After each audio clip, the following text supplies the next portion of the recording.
Hello bachcho, let's read the question. Question says let FPP, FPN and FNN denote the magnitude of the net force by a proton, on a neutron and by a neutron on a neutron respectively. A neglect gravitational force when the separation is 1 Fermi. अब question के अंदर दे रखा है कि हमें gravitational force को ignore करना है, तो हम जानते हैं न्यूक्लियर फोर्स, यानी नंबर 1 पॉइंट है nuclear force is independent of charge, is independent of charge.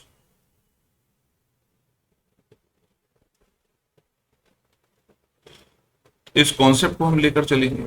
अब हम जानते हैं कि अगर हमारे पास दो प्रोटॉन्स हैं, लेट से हमने ये रखा है एक प्रोटॉन और ये भी एक प्रोटॉन है, वहीं दूसरी तरफ एक प्रोटॉन और एक न्यूट्रॉन है और ये भी न्यूट्रॉन है। अब यहां पर हम देख सकते हैं ये प्रोटॉन, ये प्रोटॉन, ये प्रोटॉन, ये न्यूट्रॉन और ये न्यूट्रॉन, ये भी न्यूट्रॉन।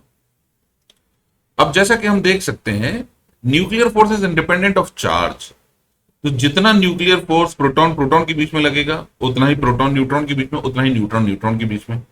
और दूसरी इंपॉर्टेंट बात यह है कि nuclear force is always attractive over here, it's attractive अगर इसके डिस्टेंस को हम 1 फर्मी से कम नहीं रखते हैं, ज्यादा रखते हैं, तो इट्स अट्रैक्टिव। ऑलराइट, तो यहां पर ना फोर्स लगेगा अट्रैक्टिव, ये न्यूक्लियर फोर्स हो गया, यहां पर भी न्यूक्लियर फोर्स हो गया और यहां पर भी न्यूक्लियर फोर्स हो गया।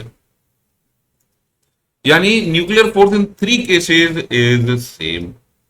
वहीं पर ही प्रोटॉन प्रोटॉन के बीच में चूंकि चार्ज भी है, तो यहां पर इलेक्ट्रोस्टैटिक फोर्स ऑफ रिपल्जन और आ जाएगा।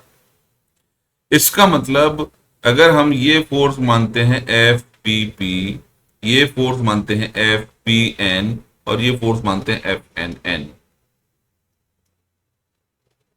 तो क्लियरली ये दोनों फोर्सेस बराबर होंगे और ये दोनों फोर्सेस इससे बड़ा होगा। यानी F P P is less than F P N is equal to F N N, which is option 4। I hope you understood the solution. Thank you.